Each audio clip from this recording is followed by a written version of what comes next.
Hi, my name is Lucy Truman. I'm the Managing Director and founder of Truman Change, and today I want to talk to you about the importance of taking action in change programs. So this is particularly prevalent for me at the moment because I've been doing a lot of research about how change happened during the pandemic and post-pandemic. And one of the things that was very different during the pandemic was the ability to take action very quickly.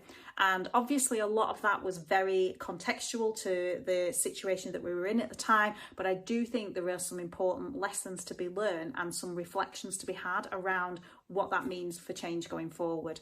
So I think the way that people have described it to me is almost this spectrum of change programs where you have a lot of governance because that's the right thing to do and it's needed, or potentially too much governance sometimes, versus the concept of pace. And there are times when you want change to happen really quickly, but there are also times when that change gets a little bit out of hand and becomes too fast and you've not got the checks and balances in place. So I think it's really important to think about where you are on those spectrums. So if you're at this end and heavily about the governance, the question I'd be asking yourself there is, are you delivering change or administering it? Because sometimes people fall into that habit of kind of having a machine of governance and meetings that are administration, but not actually making the impact that they need.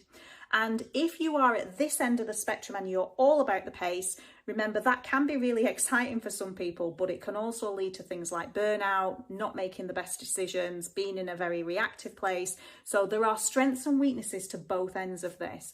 And what I would encourage you to do is think purposefully and deliberately about where you should be on that spectrum. Should it be the middle? Should it be leaning one way or should it be the other? What we don't want is to slow change down, to tie it in knots, and you don't want to feel stuck, but we also don't want it to be too rushed and not thought through.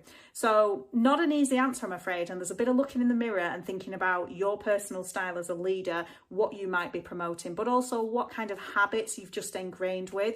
What I'm seeing a lot at the moment is people are throwing the rule book out a little bit and no longer applying a specific methodology and approach to change throughout the organisation, and doing a lot more reflective thinking about the context, the type of change, the people involved, and figuring out where they look on that, rather than necessarily just, well, we always do this way, which I think is really exciting. So if you'd like a further conversation about your particular change program and whether or not we can be that critical friend and help you to facilitate through some of these issues to figure out how's the best way for you to do it at your point in time in your organisation, rather than just pick up a change management manual and run with what it says in there, then we'd be more than happy to do that. And also we have a change chat booked for the 29th of September, so do come on to that if you would like a further conversation and just to hear other people's thoughts about it.